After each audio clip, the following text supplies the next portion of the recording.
Hello and welcome to the Jozu Gamers podcast with me, James. And me, Eric. And if you are interested in Japan, games, or a bit of both, you are in the right place. So, to kick off this episode, we're going to talk about some Japan news and an article I read this week in the Japan Times. This was by someone called Remi Kimura. And it's discussing the levels of tourism, and he has an interesting idea of implementing a tourist tax to try and deal with this, as he says, which is it's an interesting idea. We'll talk about what we think about that. But according to this article, there's expected to be 33 million visitors to Japan this year, which is a 30% increase from last year. But before we look into the article in sort of more detail, Eric, as a business owner in Japan, how do you feel about the amount of tourists here in Osaka, and how has it affected your business? Yeah. So for people who don't know, I operate a cafe and bar in Shinsaibashi, Osaka, or Namba. There's like 3 different names, and they kind of all blend together. So sometimes I say Namba, sometimes I say Shinsaibashi, sometimes I say Dotonbori. A lot of people think of it as the bridge, but anyways, this year definitely a huge increase in tourists. March, April, May, I probably seen double the amount of customers in the cafe, and that's great.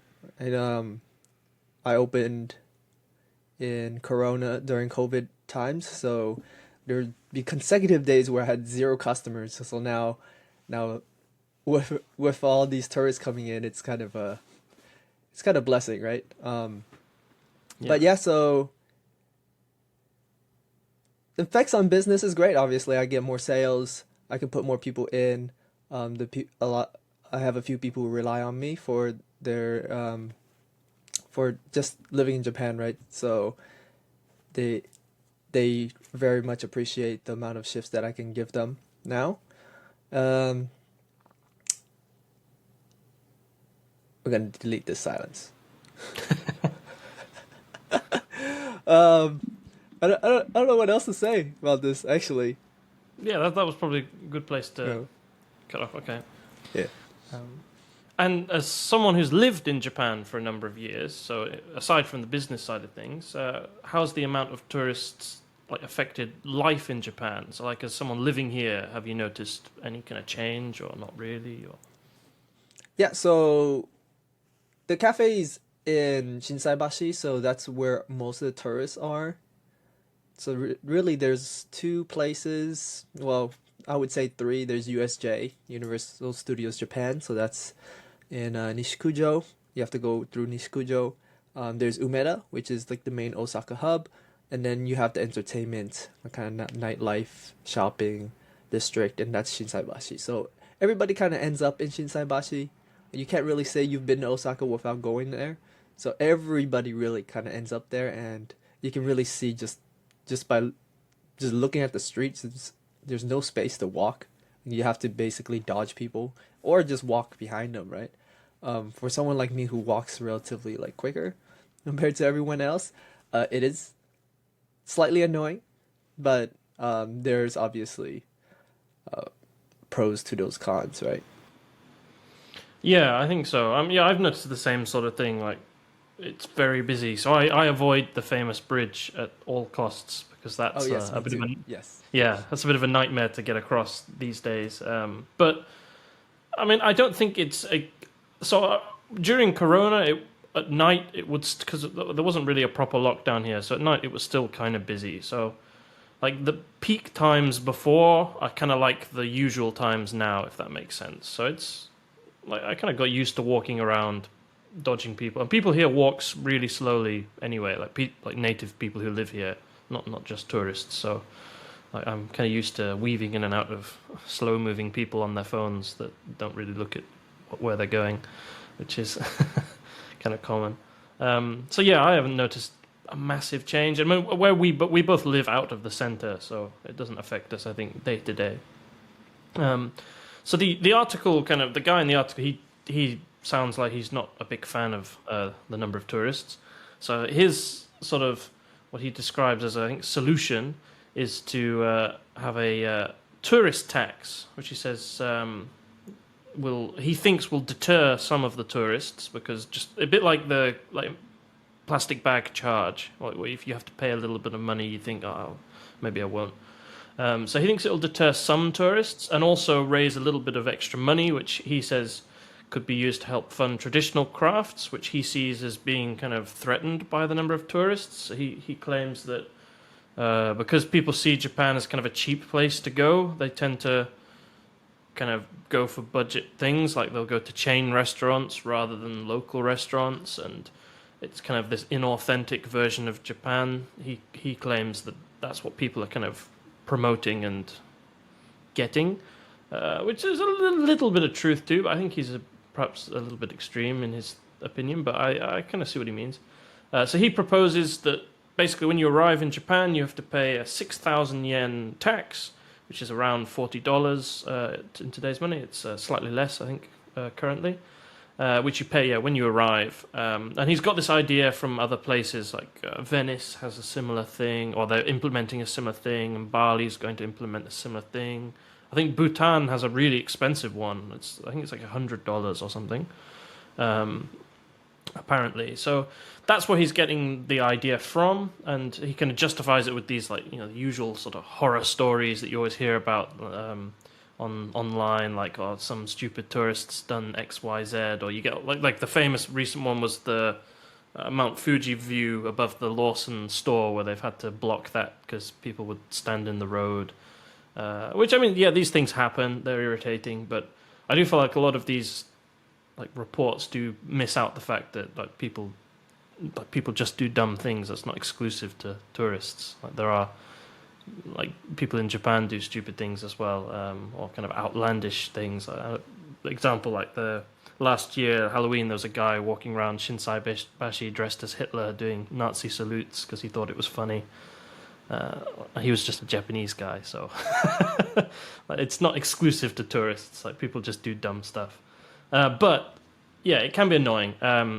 So yeah, he thinks putting this tax in will kind of deter some people and also just get a bit of extra money to put into things that he thinks are suffering from tourism. But what do you think about this idea, this sort of tourist tax idea? I think, my personal opinion, sorry, about it would be, I wouldn't say I'm for it, but I can see the benefits of it. I think the issue here is even if we do apply that tax, is there enough transparency, like where that money is going, and is it going to the proper places? Yeah, that's always an issue. Yeah. So I'm not going to name, but I did go to Bali a month ago. So I think in this situation, the transparency is very important. It will not deter dumb people, right? Because that's not what it's going to do. Yeah. It's not at a high enough cost to really, we have to pay this much, I'm not going to go anymore. When your plane ticket's already like $500, $600, $700, $800, like an extra $40 is not going to affect very much. So it is, in the ideal situation, it will boost the amount of taxes that Japan can receive and can invest into their traditional crafts. But now, let's talk about that part. Now, if you're trying to fund traditional crafts on the basis that tourists are going to cheap places and they're not going to artisanal spots that are maybe cost a little bit more, but you get nicer stuff. Some people only look at price. There's nothing you can do about that. You can't filter out the people. I only want people who care about the price, or I want people who don't care about the price, because that's what you're really trying to say, right? So, yeah, Japan is currently, yes, it is cheap. It's still cheap. with the exchange weak yen, the exchange rate is amazing for a lot of people coming in. And on the business side, we do struggle because we to import and everything, all the cost is going up. So all of our ingredients, all of our material costs, and even labor costs is starting to go up. So that needs to reflect on the pricing. Now, Yeah. I can talk about that a little later. But what was I trying to say? So I tend to go off tangent sometimes, and you have to like stop me. Yeah, no, that's Especially like something like this where it's kind of like open ended. I just keep talking to myself. No, that's fine. Yeah. So now, for people who come here to Japan when it's their first time, my understanding is a lot of them, a majority of them, will go to cheap places. Will go to the chain restaurant, the franchises, and that's because that's their first experience. That's what they know. That's where everybody else goes, and they can get a little bit of Japan. Now, Yeah. now they understand how, like, culturally rich, how all these different types of food. Now you have like the cheap version of, for example, kaiten sushi, but they have more expensive versions of it, or even just omakase, right? Yeah. That pronunciate. I'm sorry about the pronunciation. That was a very English pronunciation. I don't know why I said it that way. So now a lot of people who come for the first time, they almost always say, "I want to come again." Now, once they come the second time, they wouldn't go to the same places. They wouldn't go to the cheaper places. They know how much everything else is going to cost. They're going to, even if they do go to cheaper places, they're going to think about, oh, I want to experience what is different. Why is it like so much more expensive, or why is it this price? Maybe a little bit more mid tier or a higher tier, or sushi, yakitori, whatever. Now I can try different things and I can compare. It's like, oh, Japan is known for, yes, it's cheap, but it's also very artisanal. We're going to do this one thing and we're going to do this very, very good. Yeah. And so they're very good at these like senmontens. So, and a lot of people don't really understand that before they come. But once they get here and they see, they understand, they taste, they look, they smell all of these things, then like, okay, now I understand a little bit about the culture. Now I can really dive deeper into it. Yeah, I think I agree with you. I think it's again, I don't really agree with this guy either. For different reasons, but I also agree with what you're saying that I don't think it is such a bad thing that people do come and go to the cheaper places because, like you say, they can have a good time and they're like, oh, this is really good. So you used like kaiten sushi as an example. So like even though that's kind of cheap, like the quality of that is better than most places like in the UK that do sushi, for example, which usually cost more anyway. So people kind of come here and they're like, oh, this is really good and it's cheap.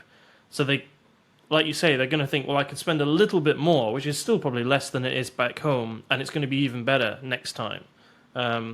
So I think you're right. It kind of second-time visitors are going to be a little bit more adventurous potentially, and even if they're not, I don't think it is such a bad thing because local people still want these kind of they who are more used to stuff in Japan. They are less likely to go for the cheaper ones. Although to be fair, the cheaper ones are usually fine, but some people there's a market for people that don't want that.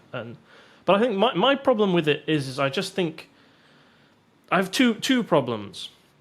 One, I don't actually think Japan is suffering from over tourism, which might be a controversial thing to say, but I'll explain that in a second. And then the other thing is I also think that they shouldn't try and deter tourists.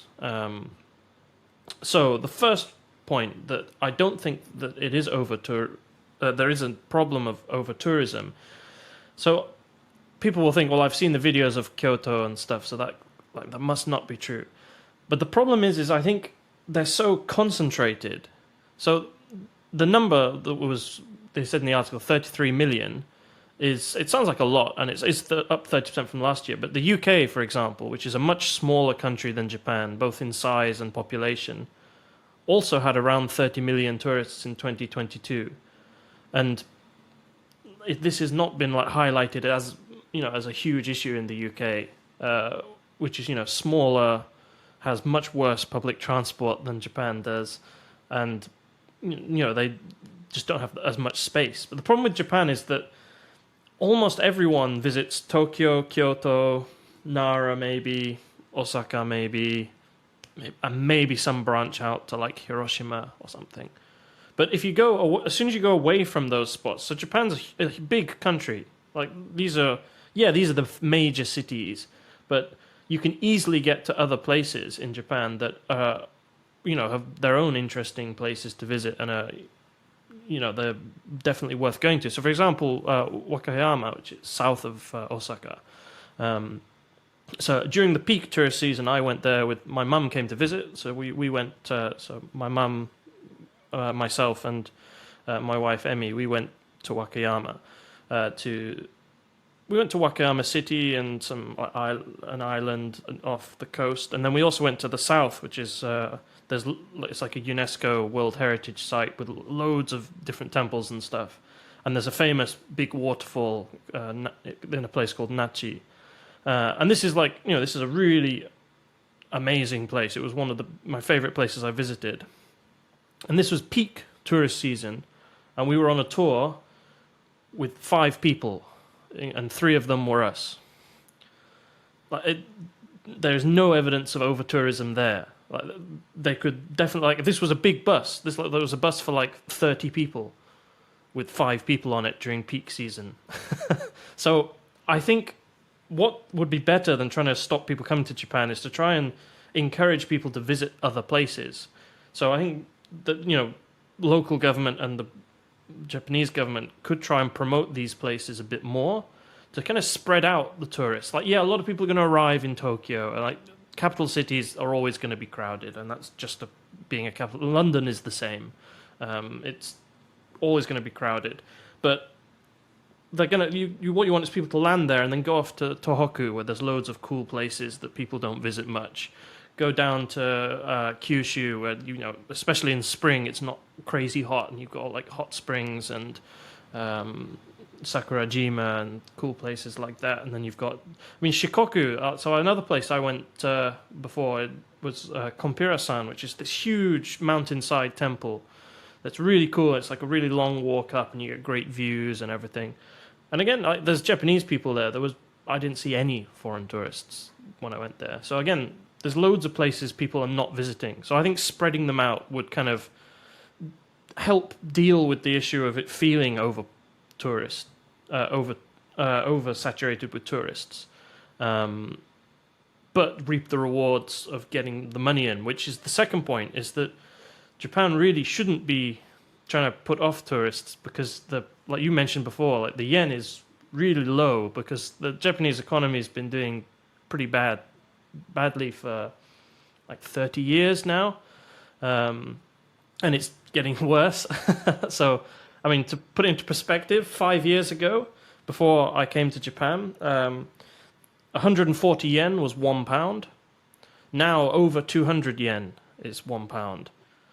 And anyone who knows about the UK knows the UK economy hasn't been doing that well either. So the yen is going down, and the Japanese economy's been suffering from deflation since the bubble popped in the the late 80s, early 90s.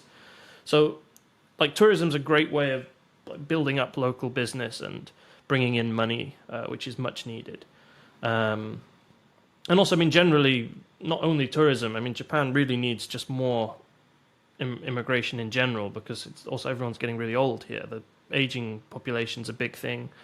So I think even though, like you say, it's such a small fee, it probably wouldn't deter that many people.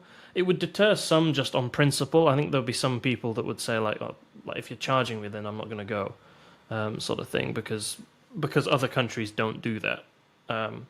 And yeah, it would raise a bit of money, but I think just tourism brings in so much money to Japan anyway, and like I said, the economy is like really in desperate need of improvement. So I think they want to increase tourism but spread it out. So it's not everyone in Osaka, not everyone in Kyoto. And I think that it's doable because, as I said, there's so many like amazing sites that even Japanese people haven't always visited. So they really need to push more of these other places, I think. So yeah. Well, I think that's probably enough serious talk. So let's talk about games. Yeah, let's do that. So the big sort of gaming news was obviously there was the Nintendo's Direct, which Eric, I believe you said you watched. Yeah, I watched it right before this podcast. Yeah, very honest of you.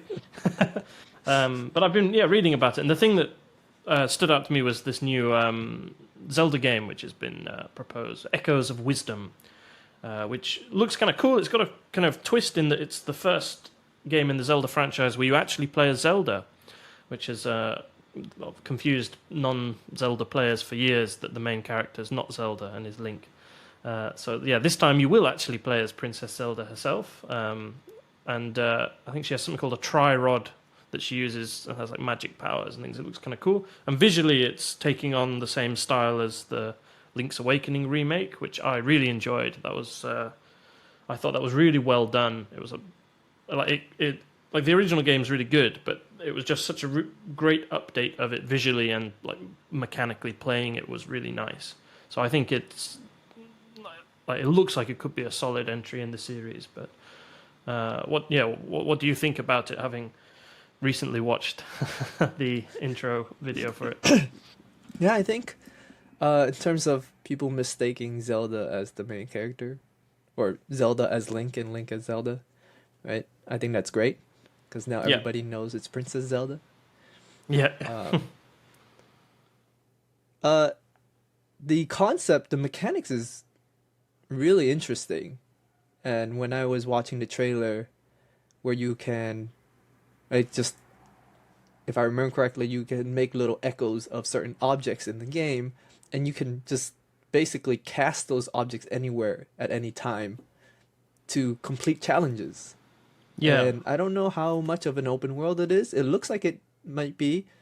And then it's very reminiscent of like the Breath of the Wild, where you have like little dungeons and you have like challenges you have to complete, and you have to use very specific skills to complete those challenges.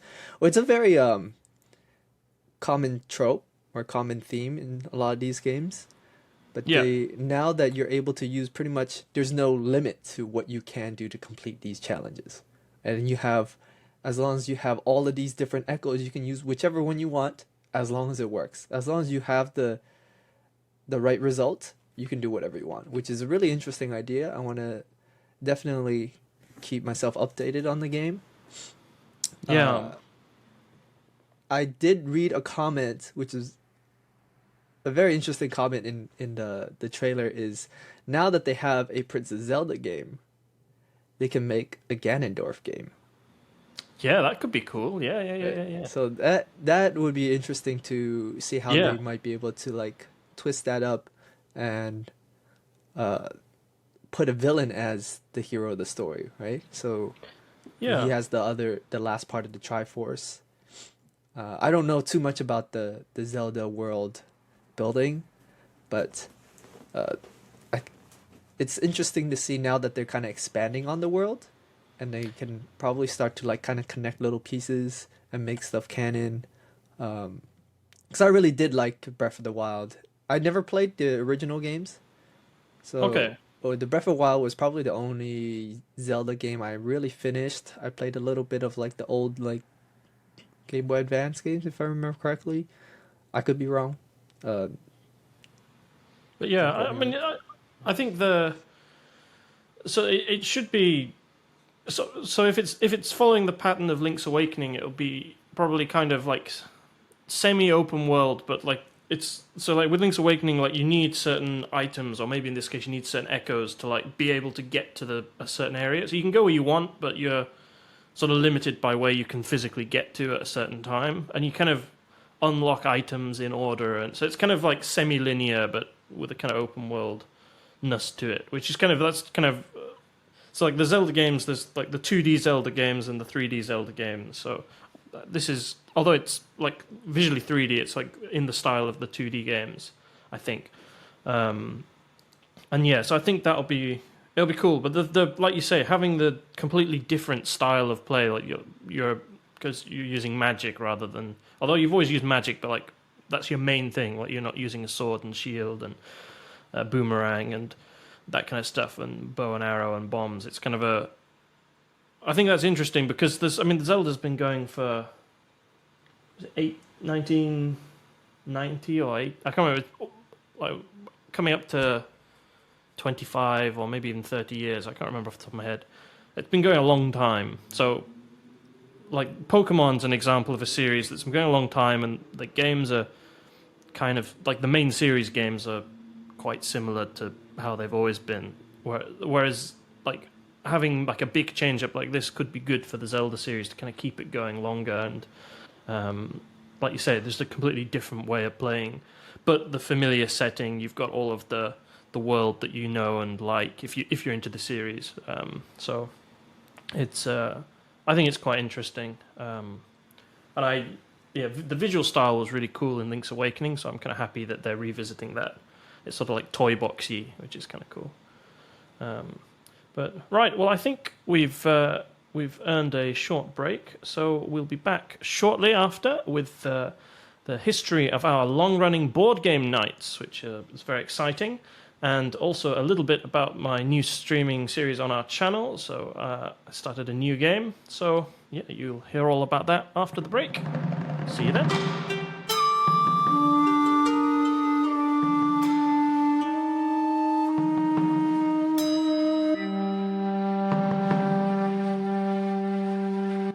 So, Eric, why don't you tell us a bit about the Cafe LA board game night? So why did you start it? How was it like when you first started it? And what gave you the idea to start it? Yeah. So I think I've had the board game night since I opened the cafe. That's something that I had every single Monday night, and I'll put it on a event app called Meetup that a lot of Japanese and also tourists kind of use. So we do get quite a bit of. Well, actually, James knows about it through Meetup, right? Yeah, that's how I know. Not quite actually. I met someone who found it on Meetup who invited me to come with them, but vicariously I found it on Meetup. Close enough. Yeah.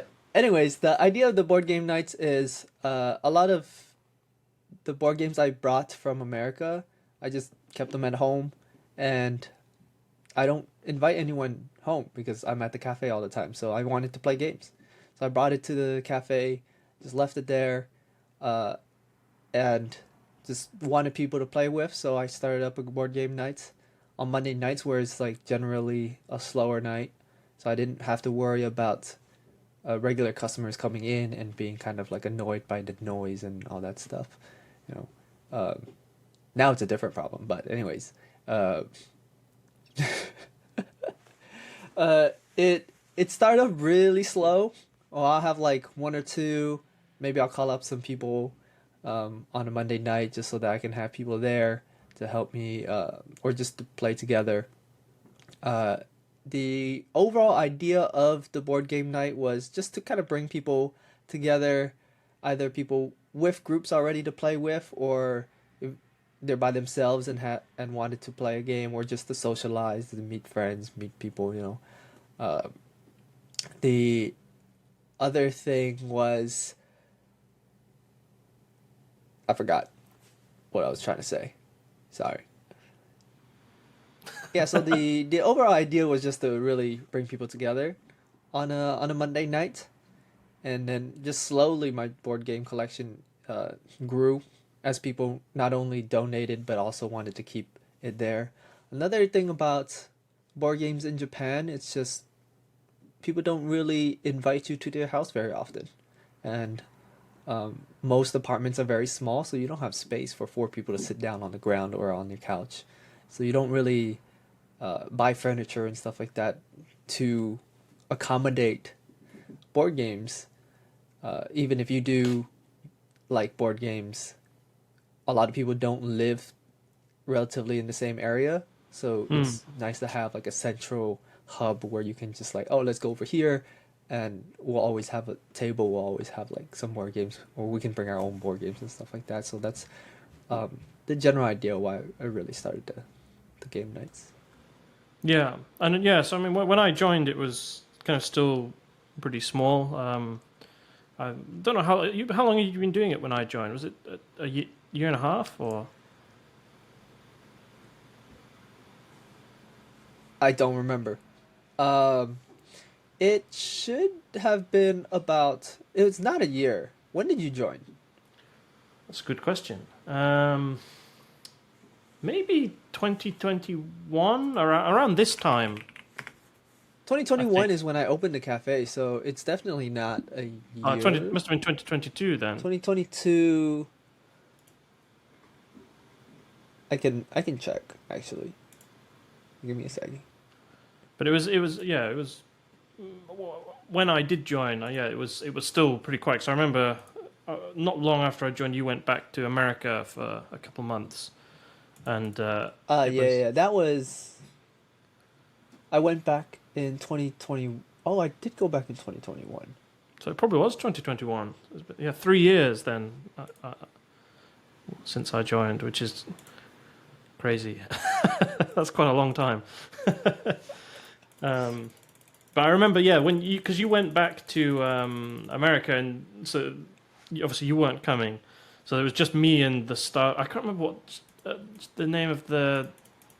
There was a Japanese bartender that worked there. She doesn't work there now, but she was usually there on Mondays, and she didn't play board games, and I was the only customer, so.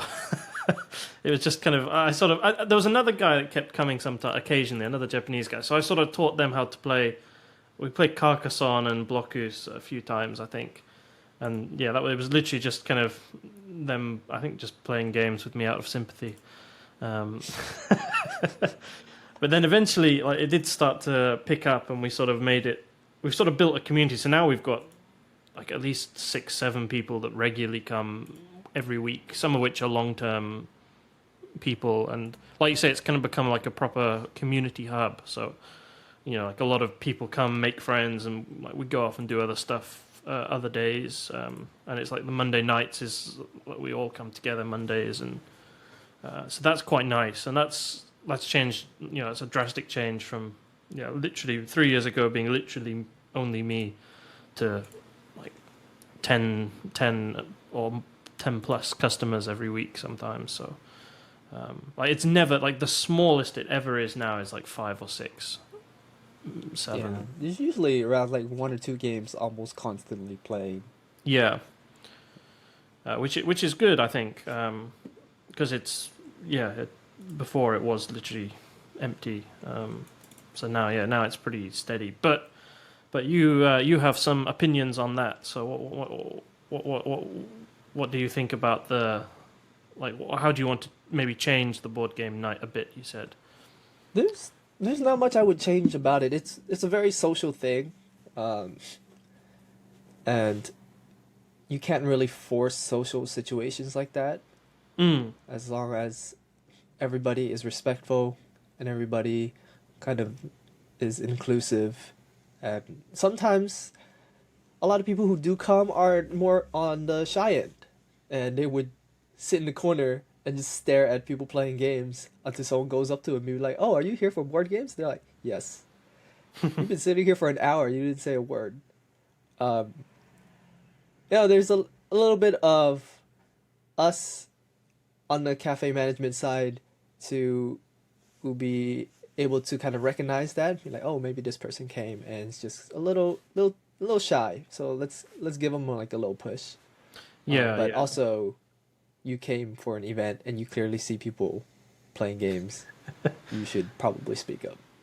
Yeah, I mean, usually people do seem to go because usually they go to whoever's working and they'll say, "Oh, I'm here for board games," and then they'll point them over to me, and then I'll try and put them in a game. That's generally the structure. But yeah, you get the occasional people that just sort of don't say anything and walk in, and it's a bit awkward because I always think like, oh, maybe I'll go over and ask them, but if it's like a couple and they're like sat there. I don't know if they just want to have a quiet drink and they don't want some strange English guy coming over and trying to pester them into playing games. So, yeah, if anyone listening does come to the board game event, like please say to someone, "I'm here for the board game event," and Yes. they'll point Just you go to towards James. me. Yeah, go to me, or if you ask the staff, they'll point you my way. But yeah, usually that is how it goes now. But yeah, I definitely remember that happening in the past where you suddenly realize someone's actually there for the event and has just been sitting quietly drinking a coffee and not speaking. So I it's yeah. might I might actually just create little like table flyers to just put on like a table stand to just put on each table for the board games because we have like what we have like 4 tables Mm. plus the counter, so I can kind of designate, oh, these are for the board game nights. And if we do have like a group of customer that doesn't want to play board games, we could just move the sign and then they'll be okay. So as long as I think if someone walks in and if they don't say anything and they sit on a table that has that sign, then we can kind of like go up to them and be like, "Oh, did you want to join our event?" That's just Yeah, sitting that's at this probably a good table. idea. If not, then that's what it is. So Yeah. that's totally fine. I don't think customers will I don't know would not be happy about us confirming that they're here for the event or not when they clearly see a sign that says board game night Yeah, on their yeah. table, right? Yeah. Um, Hmm. this is the bit where you say your line. What's my line? Oh, all right. Well, anyways, that's enough about board games. We can talk more about that in future episodes. But I actually did check the scheduled streaming stuff for this week, and I noticed that you started a new streaming series. So, what is this game that you are going to start playing, or Cool. actually started playing last week, right? Yes, yeah, I've done the first episode. So I am playing a game called Theme Hospital, which I don't know if people really know about. But basically, I used to play it as a child because I think my mum liked it, so she used to play it, and then I'd play it. And it's from I think it's from '97, which is why I thought of it because Fallout's from '97. Because I was trying to think of something. So I was going to do Fallout 2, but I thought because Fallout 2 is so similar to Fallout 1 in like gameplay and visually, and like it literally some of it is the same maps, like slightly in the future. So I thought I'd break it up by doing something else. I thought of this because it came out the same year, and it is a lot of fun. I used to play it quite a lot when I was younger. I haven't played it for a little while. It's an old game, but you can get it on GOG, and it works on modern Windows. Because there was a brief period I remember when I was at university where I wanted to play it, and you had to use like a DOS box or something to get it to work because it's for such an old version of Windows. GOG has like a wrapper for it that makes it work, which is nice. And yeah, it's basically like if you've ever played any of the like theme blah blah games, it's the same sort of thing, like Theme Park or that sort of thing. You build a hospital, and you've got to kind of make profit, and that's kind of the gist of it. But it's kind of humorous as well. It's not a serious hospital game. So it's like a simulation game. You build a hospital, you try to make profit. So like Yep. the roller coaster, similar to like the roller coaster stuff. Yeah, exactly. Yeah. What So is it? Roller Coaster Tycoon. Yeah, that's Yeah, but there was a series called Theme Park World, which was very similar to Roller Coaster Tycoon. It's the same publisher as that. It's the same series. It's like a spin-off game. So you have to basically run a hospital and make a profit, which is interesting because originally I don't know if it was actually like a British production, but it was originally supposed to be based on the NHS, but obviously the NHS doesn't make profit.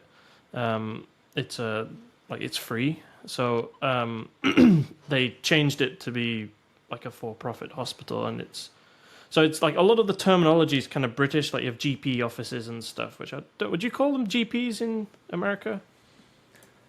No, what is GP? The GP is like so GP stands for general practitioner. So you basically, if you're ill, you'll go see a GP and they'll diagnose you, and then if you need something else, they'll send you to like. So let's say you've got something wrong with your heart, they'll send you to a cardiologist in the hospital. But the GP is kind of like your first, like they deal with most people, and like if you've got a cold, they'll just say like, yeah, you've got a cold, take this medicine. That's a GP. I'm gonna say I do not know. Okay. Here, this is when I pull out my English is not my first language card, but I would probably use like family physician. I mean, I think that's on the same level. I'm just having a quick look, but I think family doctor. Yeah, so it says family medicine doctor. So I think they used to call them GPs in America. Family doctor, primary care physician. Yeah. So anyway, that's family what a GP doctor is. I've heard. Yeah, I've heard of that from America. Yeah, which I've not heard of in the UK. So I think it's similar. But anyway, so like the terminology is kind of British. So but as I say, I think I said in the stream, like the money making aspect of healthcare is very American. So it's cultural mixing, which is interesting. But it's fun. It's not like a serious game. Like if you've played the other like Roller Coaster Tycoon or whatever, it's not like a serious like hardcore management. It's like everyone has stupid diseases like inflated head, and like they have to go to a special room where they pop their head and blow it back up to the right size, or like people have slack tongue, where their tongue just like hangs out their mouth and they've got to get it sliced off. And wait, really? Yeah. You have to build like a tongue slicer room. Yeah, that was wild. And then there's invisible people. They've got to drink potions to be visible again. So it's not really serious. It's kind of funny and like. It didn't go that well. The first level was fine, but the second level I thought I would just build everything before I opened, and I spent like almost all the money I started with, and then I had the problem of no customers patients came, and I just gradually went more and more into debt. I think I had to borrow like $40,000 to stay afloat, something like that. But I did it managed to turn around by the end. I did complete that level, but it took a lot longer than it probably should have done. But have you ever put money in to bring in patients? Well, no, because you've got to pay wages. So I just couldn't. I had to like every month. It cost more each month than I was getting in from patients. So it was. Yeah, I mean, it got to the point where like because I couldn't afford to hire any more staff. I couldn't hire enough like handymen, so they couldn't clean up the sick from the floor, and like all the plants died, and stuff like that. Which then means you get less patients coming because it's not nice. But eventually I got a few people in, and the good thing, which I don't know if it is true, and I've not been to America and had healthcare, but like the good thing is that the customers have to pay after they take the medicine or whatever, and then if they die, you've still got the money, so it's all good.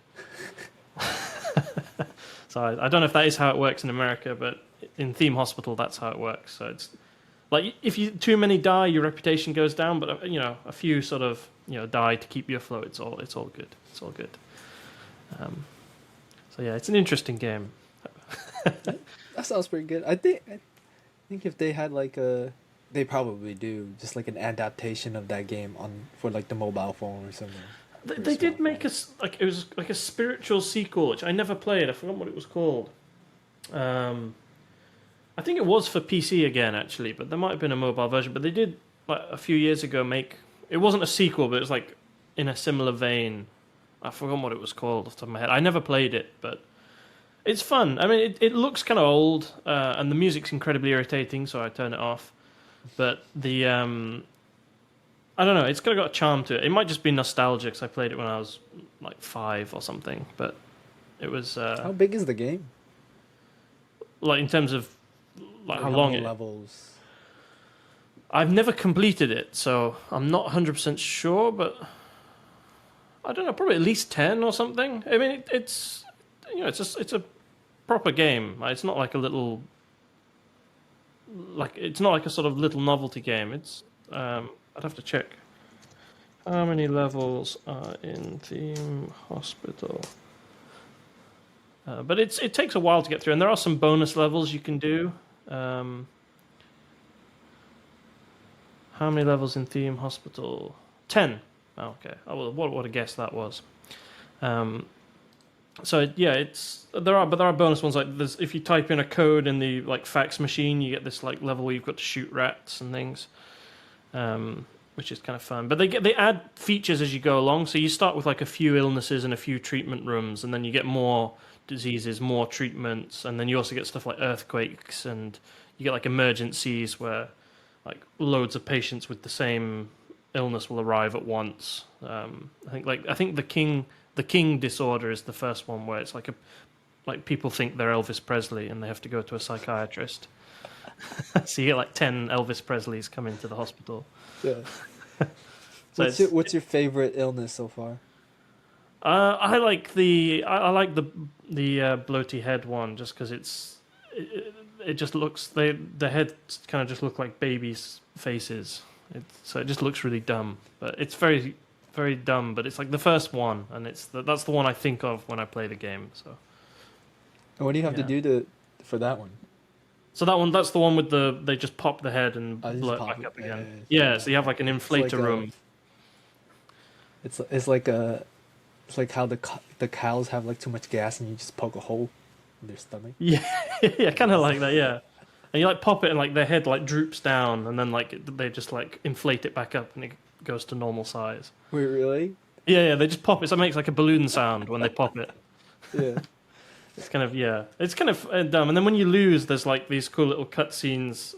So if you lose a level, there'll be a cutscene where the doctor who's in the opening animation, he gets caught doing some scandal or something. He'll be in a room chilling with some nurses or something, and it'll he's corrupt or he has loads of money or something. So it's kind of it's very funny. It's not a serious game, but it is quite challenging. You've got to.